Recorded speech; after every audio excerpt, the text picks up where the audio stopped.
Let me tell you of the days of high adventure.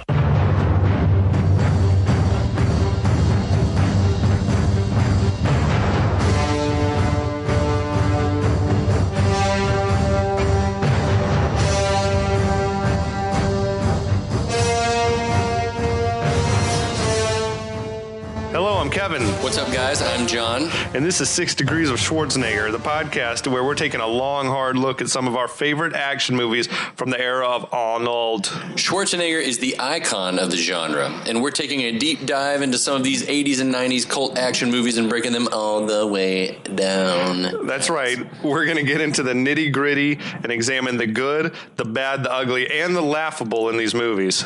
But we're always coming at it from a place of love. You don't watch these movies as much as we have unless you have a genuine affection for them.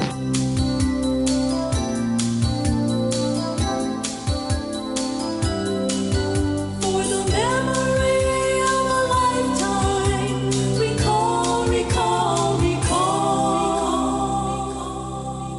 Dude, I got to tell you, it's kind of late at night. I'm a little stoked, though. We're wired. We're wired up. A little bit wired up. On beer and salsa. Yeah, we've got salt coursing through our veins. That taste of lime, that hint of lime tostito. I'm particularly stoked because we're doing an Arnold flick. It seems pretty appropriate. Yes, it's time. Yeah. This is Total Recall, people. 1990, I think. Yeah, I believe that's right. Paul Verhoeven film. Paul Verhoeven's follow-up to RoboCop. Hell yes. Yes. This and RoboCop, before it, make a nice little back-to-back like movies for Verhoeven. I think often about like directors that have had like just badass movies back-to-back, like action flicks. Yeah. There was McTiernan did Predator and Die Hard back-to-back. That's okay. James Cameron did The Terminator and Aliens back to back. That's also pretty okay. Yeah, this doesn't, I think, reach that level quite, but it's pretty fucking great. Well, I think that for a lot of people, even when I told them we were going to be doing this show, a lot of people were like, I kind of remember that movie not being that great. I'm like, you need to go back and watch it because it is great. It's also not that great, but it is great. Well, yeah, and what I'm saying is they're not wrong, but they're also right. There's so much to love about this movie, and there's just so much weird stuff happening. It's kind of borderline campy in the same way that the like RoboCop was. Yeah, Starship Troopers and RoboCop can feel a little campy at times, but that's still the Verhoeven magic. Yeah, I love it. It's like a mixture of like hardcore violence and humor. That's right, and also you definitely get this futuristic atmosphere. We're on a different planet. We've achieved the impossible. We've gotten to Mars, and I think Verhoeven creates an effective atmosphere he creates an effective atmosphere in that regard. So it's sort of like when you're watching Blade Runner, you definitely feel like it's in the future, and it feels real. It feels tangible. Well, speaking of Blade Runner, like a big thing that this movie has going for it is that the premise is based on a Philip K. Dick story. We can remember it for you wholesale. Philip K. Dick was like friggin' very prolific sci-fi writer, if you don't know, but he's almost like the Stephen King of sci-fi because it seems like everything he writes gets adapted. I feel like I've spent a lot of time in the like more science fiction fantasy realm, like Game of Thrones, Lord of the Rings. I've never read any Philip K. Dick. Yeah, I think that I've maybe read a couple of short stories, but I've never devoted time to a novel. And I know we're going to get some hate mail because of this, and that's fine. Listen, this is a movie podcast. We are going to do better, you guys. I'm going to learn to read. After all these years, I never learned how to read. I never knew my fault. But Philip K. Dick, his writings were the basis for Blade Runner. That's right. Minority Report. Right. Awesome. A Scanner Darkly. The Adjustment Bureau. So stupid. They're so it's all trash. The Man in the High Castle.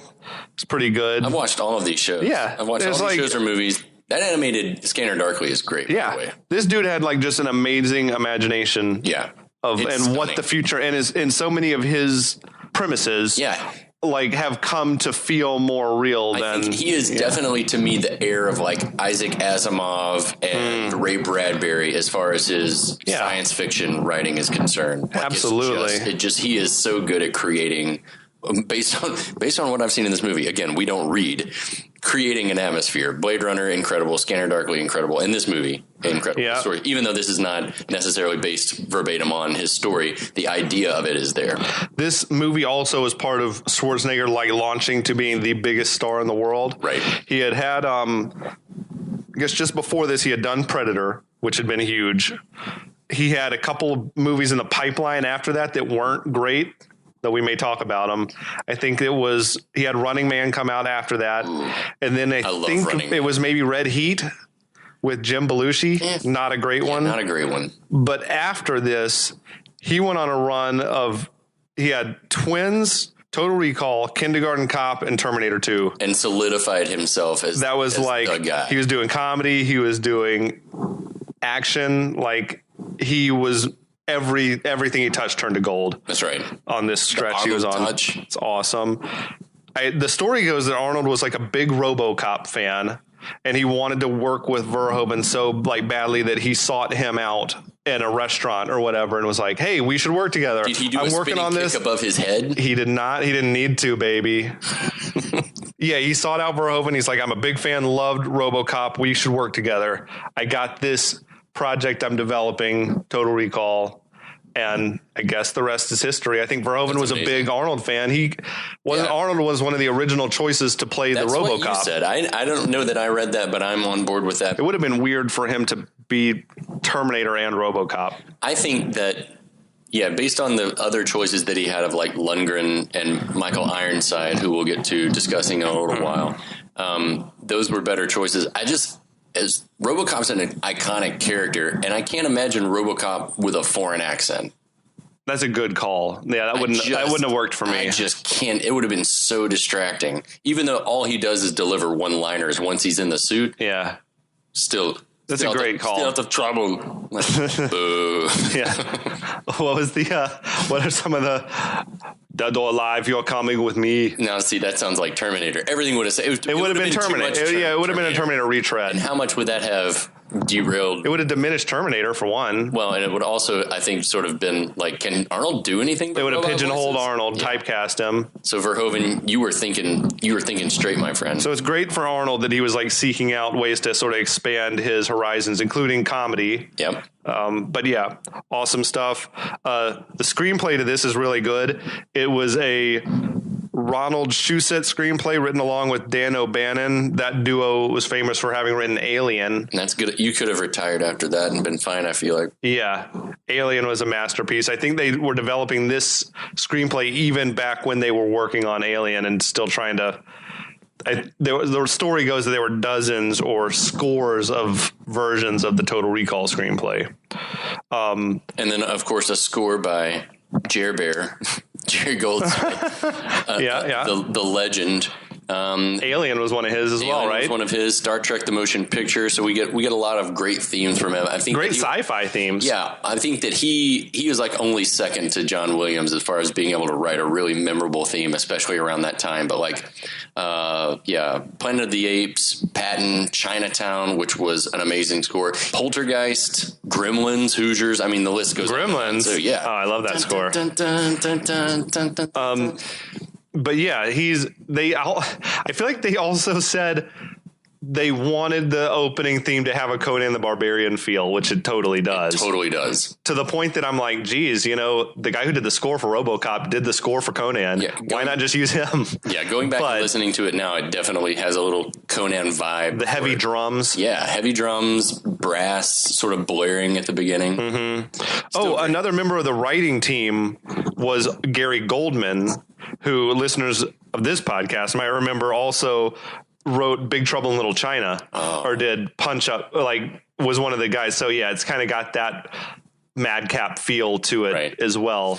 But now that I'm sitting here thinking about the music, would this movie have benefited from a Tangerine Dream or a score from like in Blade Runner, what's the guy's name? I can't remember. Vangelis or something? Vangelis. Okay. Yeah. Would that have I don't know. No, I love this. It works. It needs an epic action. Like an adventure movie more. Yeah. I think that was the O'Bannon and Shusett's idea, was that it's like Raiders of the Lost Ark, but in space. But I think where they landed is pretty perfect, the tone of the movie. I agree. All right. So, yes, there actually is a movie to talk about here.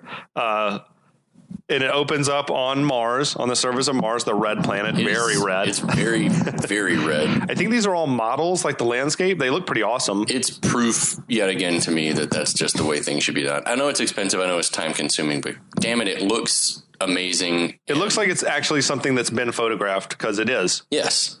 Anywho, it's we got Arnold, who we don't know who he is yet. He's just Arnold at this point, and a woman in spacesuits. They're roaming the desolate landscape of Mars in spacesuits. And they like share a tender moment like through their masks. He like weirdly caresses her mask. The side of her like glass. Her helmet or whatever.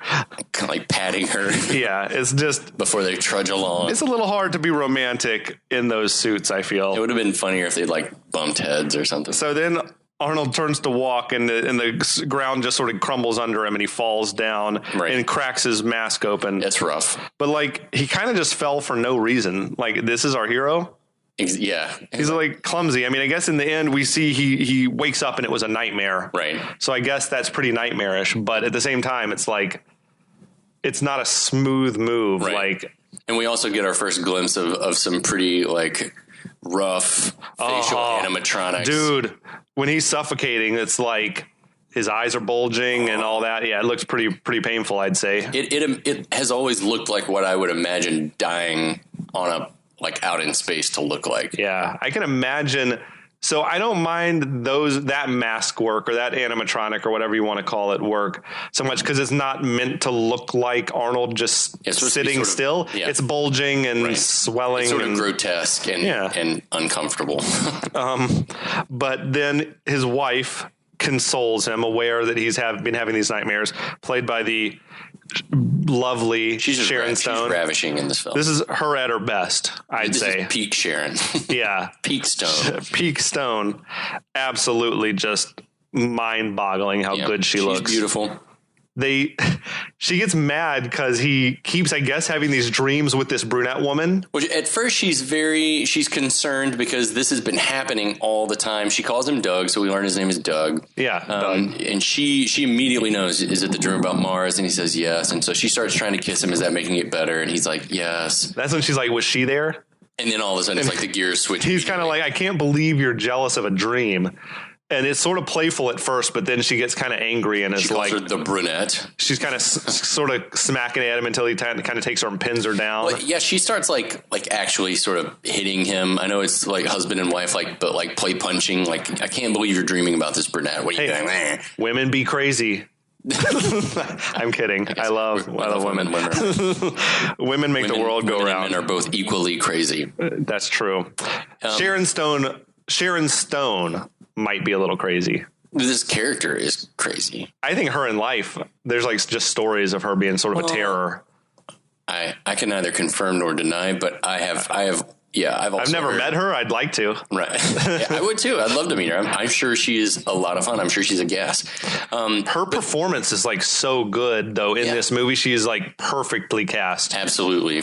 And you immediately see that in this little boudoir scene that she and Arnold have got some chemistry. Yeah. I was saying earlier, like, a lot of times Arnold doesn't necessarily have romantic chemistry with the women that he's paired up with. Like, I think of movies that we talked about, Predator, like I feel like there was supposed to be some sort of chemistry between him and the gorilla woman that they pair up with, but there's just not. Right. Or like Commando, he's with Radon Chong and there's nothing there. Right.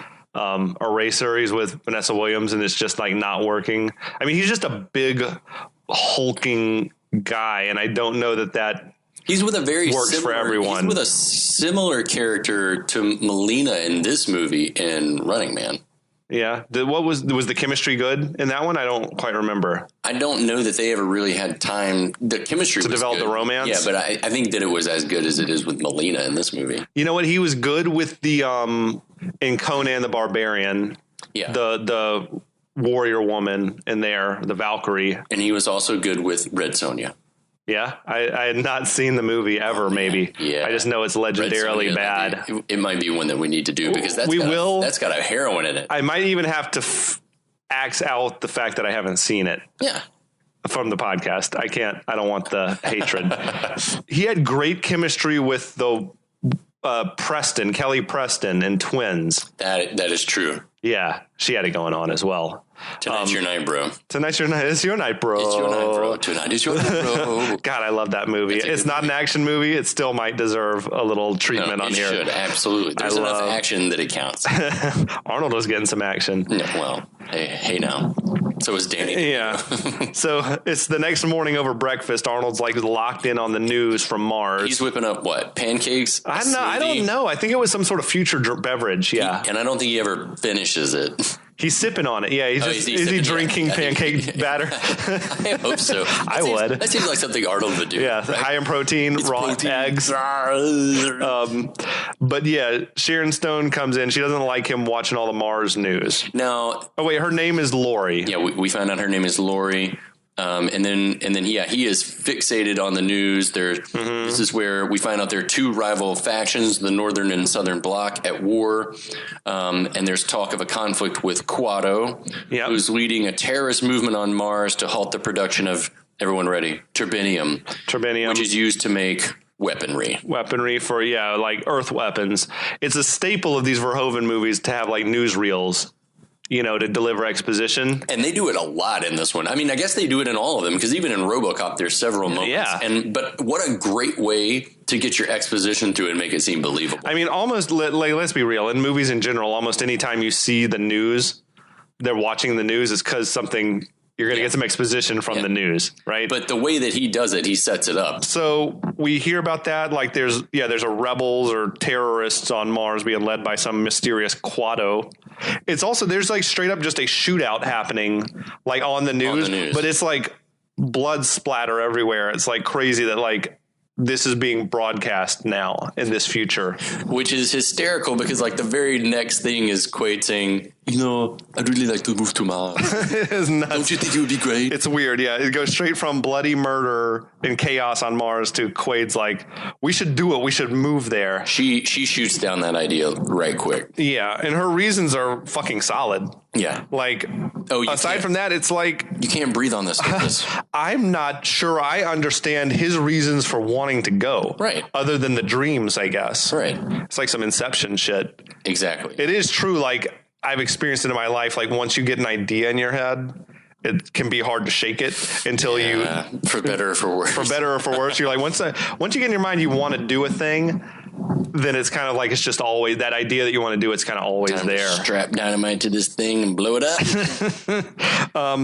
So yeah, she desperately starts to try to change the subject. Yes. And like, not sneakily at all, Doug like sort of snags the remote and flips it back to the news, because I think she had like moved it to the Weather Channel or something, right? She was starting to try to like kiss and stuff, and he's like, yeah. So he flips it back on the news and is like, please, Sharon, I don't have time for the smoochy right now. I want to hear what's happening on Mars. Yeah. And the news person says that alien artifacts have been found, and then we are introduced to a personal favorite of yours and mine. And if you haven't listened to our RoboCop series, go back and check that out, because we talk a lot about Mr. Ronnie Cox. Ronnie Cox is fucking awesome. He's like undervalued character actor. He was Bogomil in the Beverly Hills Cops films.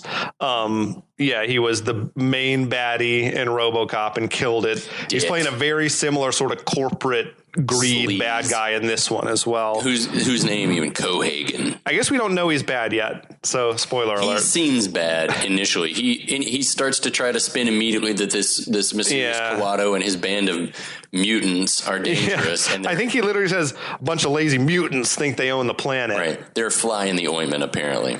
Yeah. So we're going to learn more about the mutants later, but basically his drive is that they've got to get this mineral turbinium out of the planet because it's useful for like the war effort back on Earth. They're the Northern Bloc is making weapons with this. It's the only way they can hope to defeat the Southern Bloc.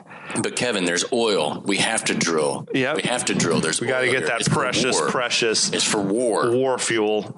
But even all of this, Quaid immediately, his head is in the clouds. He's like, I feel like I was meant for something more. I want to be somebody. He really does, and it's kind of like that's a universal, I think, movie theme. That's a universal me theme. Yeah. Same, brother. It's just like I feel like I'm more special than the circumstance that Absolutely. I'm in. It's like the Switchfoot song. But I think that's something that every person can relate to. I think even if you're on top of the world, I think, but I could have more, whatever it is that you want. Right. Exactly.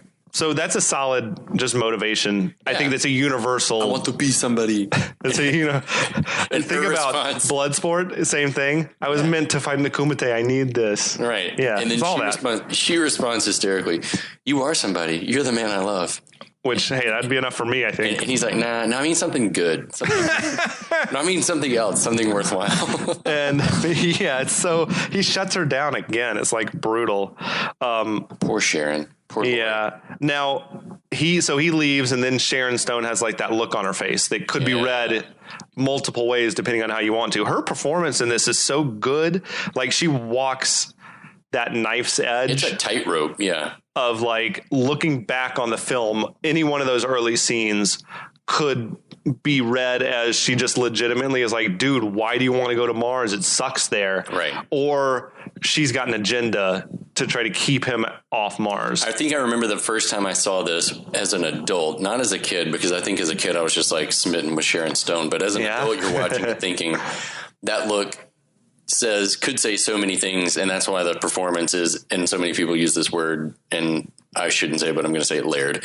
But it's like, she looks like just a frustrated wife. She's over it. Or she looks like somebody that potentially is like, maybe she's got something to hide. She's got something on the side because she's so tired of Doug that she's got something else going on. This is a great part for an actor to play. Yeah. Because it's like you get to really like go into some, like you said, just it's a tightrope. Like it is. Any misstep could be disaster. Like you have to really nail every scene. Yeah, and you have to be able to switch on a dime to something completely different than what you were doing a second ago. So then we've got Quaid commuting through the futuristic transit system. The whole world looks like an airport in the future. Yeah. This was we'll get to it, but he goes through like this high security like X-ray machine, which is very cool.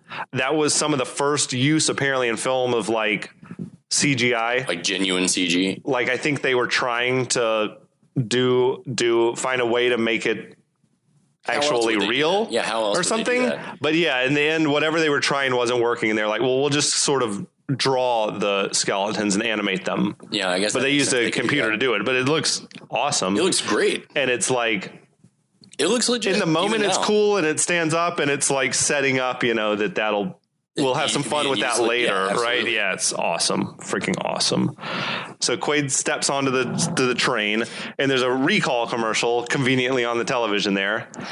Rekall. Yeah, Rekall is a company that sells you memory implants in lieu of taking actual vacations. Sounds legit.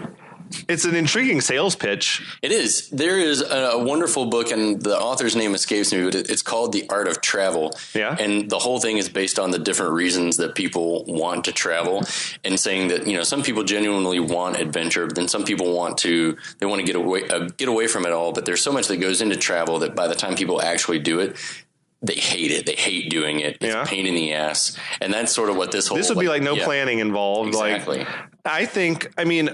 Like in reality, what is a vacation once it's over other than just the memories of the vacation? Exactly. So this is kind of like cheaper, it's better. Safer. Apparently that's the sales pitch. And the thing that is interesting is like, you're guaranteed to have a good time. Yeah. Like you could take a trip you could go to the Bahamas and it's rainy every day, but not like with Rekall. It's going to be like, every day was perfect memories, All right. So they're already talking about being able to use like VR headsets How do you think about that? So instead of being in Paris, you'd put on a VR headset and it would essentially be the same thing. I think I'd want to go to Paris, but like something more dangerous, like going to the top of Everest. Yeah. Or something like that'd be dope. I'd be into it. That'd be cool. So that's real life. That's like the direction. I mean, we could get, who knows? If you want to go to India, you could put on a headset and you're at the Taj Mahal instead of dealing with the smog and the pollution or whatever. I mean, I already like to go to like Google Street View and just look around in strange cities and stuff like that. So yeah, it seems like Quaid, wherever he turns, can't get away from like Rekall, like mania, like this the thought. And of Mars. and in the commercial they pitch a trip to Mars, and that's what really gets his attention. Right. And he's like sort of thinking about it. It's like stuck in his brain like a broken record. Brain.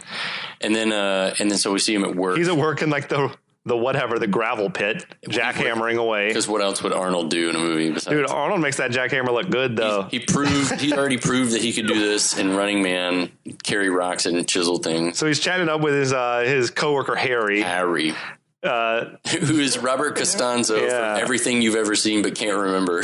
I think he's awesome. I mean, I remember him distinctly from City Slickers. Right. Like giving the student, parents come to school and tell you what they do. He always plays sort of like a New York mobby kind of guy. Yeah, he's just that guy. He was in... you definitely would remember him from Die Hard 2. Right. He was like the guy who was having McClane's car towed, and turns up later, like Vito was the guy's name, of course, because why be subtle? Yeah. But yeah, quite an Italian guy. And Quaid is asking him like, hey, you ever heard of Rekall?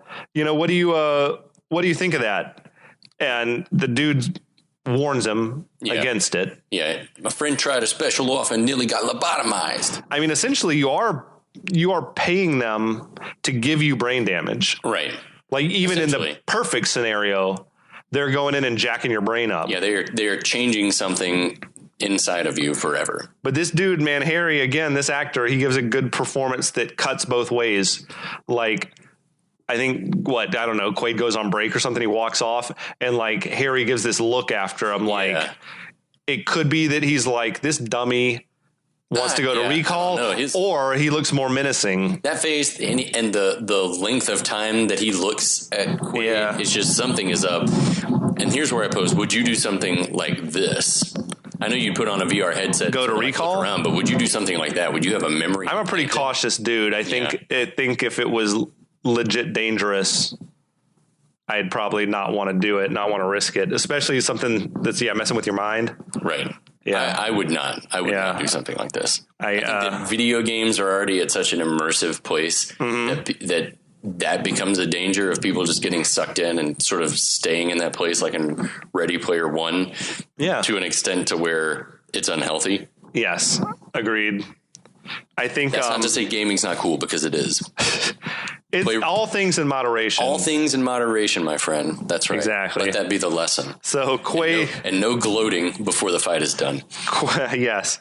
Quaid being like the one-track mind guy that he is, just straight from work, heads to Rekall. He's like, thanks for that advice, Harry. Bye. Thanks for the advice. My wife doesn't want me to go. My coworker says it's a bad idea. I'm going to go check it out. I'm ready to rock. The commercials are so compelling, though. Now, he goes in, there's a receptionist there doing like a cool trick with her nails. Oh, that is so cool. She's like got a little wand or something that can just change the color. Every woman's dream. Yeah, dude. You save just mix up the manicure every day. Pay $200 for that thing, a one-time deal, and then you just have like little pads on your nails that are the right shape, and then you just touch them. I think we could both agree that like the receptionist was just thirsty for Quaid. Yeah, she wanted to climb up Arnold like a jungle gym, like for reals. Now he goes back and he meets with the sales rep, who I think Quaid's like, I'm interested in a Mars trip, and he's like, well, if space travel is your deal, why don't you go on one of these other, I presume, like more expensive. That's trip. Exactly what I thought too. Yeah, he's like, take a Saturn cruise. Yeah, Doug's not interested. He's like, no, I want to go to Mars. So the dude's like, all right, you get what you want. He pitches him the thing, which is basically a 2 weeks vacation's worth of memories. Right. Anything else will be extra. What was it, 899 credits? 899 credits. Whatever a credit's worth, like if that equates to $1, like of what he calls first class memories. I love that. First class. These are going to be the classiest memories you ever had. Believe me. It's going to be all nothing but marble fountains and gold leaf of Mars, I guess. Yes, whatever. But I think it's, he says it's going to be as real as any memory you have in your head. The Quaid is concerned about some brain damage. Yeah, he asks about what about the guy who had to get a lobotomy, and the sales rep says, "Oh, it's that. Don't sweat it. That's totally safe now." He says that a real vacation is the pain. It's just as dangerous now. Lost luggage, lousy weather. Forget it. Oh my God! It's like, what? Yeah, you're selling me on it, buddy. On the commentary, Verhoeven speaks about Rekall, like compares it to the tobacco industry, where he says they're selling a dangerous product, but of course they're not telling you about the risks. Right. Which, I can see that. Absolutely. And then he sort of hands Quaid the questionnaire to start filling in. And Quaid's like, I'm in. Yeah, you sold I'm me. sold, man. $899. Where do I sign? How many months' wages as a jackhammer operator is that? No one knows. And then the sales rep starts to get into the, hey, what's the same thing about every vacation? You are, buddy. I love this part. Yeah, this is where we really start. He starts. This is the upcharge, the upsell. Yes, he's basically pitching in a package where you'd have options of like who you'd be on this trip other than yourself. Right. They call it the ego trip in this movie, where you get to choose your alternate identity, and he gives Doug 4 choices to choose from: millionaire, playboy, sports hero, industrial tycoon, and secret agent. Yeah. I like the secret agent option myself. Well, what would you do? I would probably choose secret agent also. I like the get into some action, Yeah, just like I don't see how being a millionaire on your trip. I mean, I guess what are you staying in a nicer hotel room or something? But on Mars, what does that mean? I don't know. You don't get to go outside. You're inside the whole time. Yeah. You get to buy being more a sports athlete could be cool just because you'd have like babes hanging all over you, presumably, right? Yeah, but, again, but the secret agent's like, that sounds awesome. Like it's an adventure. So, and then he describes the secret agent. You're a top operative. You're under deep cover on your most important mission. People are trying to kill you. You meet a beautiful exotic woman, and in the end, everything goes the right way, and all for only 300 credits. So what's wild is like, this is bold storytelling because they're essentially telling you what the plot of the movie is going to be. Yeah, laying it out there. But somehow, man, it works. But it's Arnold or Doug couldn't be more into this idea. He's like, yes. And we discussed that the only way this scene could have been better is if Bill Paxton was playing the part of the sales rep. R.I.P. We miss you, Bill. I love Bill Paxton, dude. Yes. I think in 1990 he would have been young for this. Yeah. But we agreed. We agreed though, like.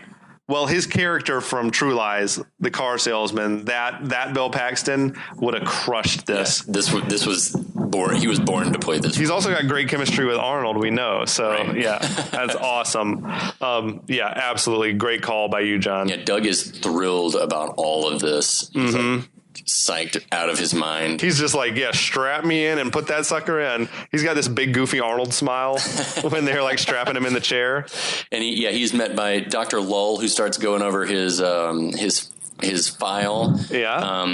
And you hear something on the news in the background about, or is it from It's her? not news. They're like just showing these slideshow of Mars. Yeah, you hear something from her, I guess. About alien culture or something. Yeah, alien artifacts being found on Mars that are about 500,000 years old. Yep. Then you see them start to strap him down, and she notices his wedding band. Oh, he's like you're getting away for a little hanky-panky? He says he's been married for 8 years. And of course, he's like, no, I just really am interested in Mars. And then that's when they sedate him, and she starts saying, all right, I'm going to ask some questions, and you need to be honest. Yes. They have him like build his dream woman. That's right. Are you like, what's your sexual orientation?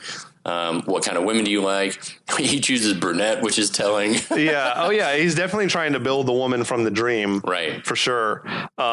Now, amazing that as a guy who has studied screenwriting and all this, like the tightness that exists in this script is impressive. Yeah. Because they point out that like he's getting more and more drowsy as he's building the dream woman. And at the point that he's practically asleep, the picture of the finished woman pops up on the screen, and it literally is the woman from his dream. Right. But he's so drowsy. Is it possible that he's just not fully conscious? Right. That's awesome. It's super it's effective. very, very well done. Yeah. That's all I'll say. And this is where the craziness starts. Oh my God. Yeah. The sales rep's in a meeting with another client that seems to be going well. He seems like he's almost got it landed, but then you see that the techs are on the phone. Mm-hmm. They're on Skype. Screaming. They're on the Skype phone trying to get a hold of him. And he answers and they say that Quaid is having a fucking meltdown. Shit is going down in here. Please don't help. And I never really liked that they don't show how the meltdown started. Right. That just felt like a little bit of a, like, oh, I would have wanted to see that. But I don't know. I think is there something cool about seeing those faces on the phone trying to get his attention, with the though? on mute or whatever. Yeah. So the sales rep runs in there, is helping them pin Arnold down. Yeah. There's a lot of yelling and screaming, a lot of good Arnold grunting. And this yeah. And they sedate him, what, like 5 times? They shoot him a dozen times probably with their little stun gun, injection, whatever, before it finally sort of knocks him out. But yeah, he's screaming all sorts of stuff about his cover's blown. His name's not Quaid. Right. That they're going to kill them all. Somebody's going to kill them all. Yeah, yeah. And then the tech is like, I have no idea what's going on. He was going on and on and on about Mars. And she says that apparently, clearly, Quaid has actually... She's like saying, no, he's really been there. He's got actual memories from and Mars. He and the sales rep, like, I don't understand the hierarchy at Rekall. I don't know. But he literally says to this woman who's presumably smarter than him, and I would think is making more money than him, he's like, use your head, you dumb bitch. And I'm just like, okay, I feel like she's fucking smarter than you, bro. Yeah. Like, I don't feel like the sales rep is not her boss. I think he's branch manager, and she's just like, she's just a techie or whatever. Yeah. I don't know, but I just found that I'm like, what's the structure here? Is he everyone's boss? I think so, because he's barking orders at them, and everyone's doing what he says. It's like if I don't know, if at a car dealership, you wouldn't have the sales dude going and chewing out the head mechanic. That's what I'm saying. I think he's the manager. Okay, I think he's everyone's boss, and he just happens to be their sales guy. It's like Michael Scott at The Office. He does it all, baby. Yeah. But yeah, she's saying, no, this is not part of the ego trip special or secret agent implant because we haven't implanted it yet. Oh, shit. And that's when he's like, okay. And she's like, yeah, we uncovered his real memories. Like someone had already wiped his memories. So they basically say, look, we need to cover this shit up now. You get the little her lackey is like, what are we talking about? They're like, this is the agency. And she puts a tremendous bitch slap on him. It's amazing. Yeah, she like lays him out with a slap. And then basically the dude in charge, I guess, the sales rep is like, look, erase his memory of coming here. Wipe his file. Put him in a cab and send him home. Refund his money. And we're going to erase we're gonna act like any trace he was ever here. We're going to wait for this all to blow over. and that, friends, is how this episode That's ends. A tight opening to a movie. Whew. Yeah, a lot happens. A lot happens right off the bat. This is a movie with a lot going on. Oh, man. Yeah, the intricacies of this plot, they sort of unravel more and more and more. It gets more and more complicated. The weirdness and the twist of the plot are only beginning, so please come back next time. There's so much more Total Recall to discuss. So much more Arnold grunting and screaming and all that. Bloody violence. It's gonna be freaking rad. We can't wait to share it with you guys. All right, guys. We'll be back. We'll see you next time.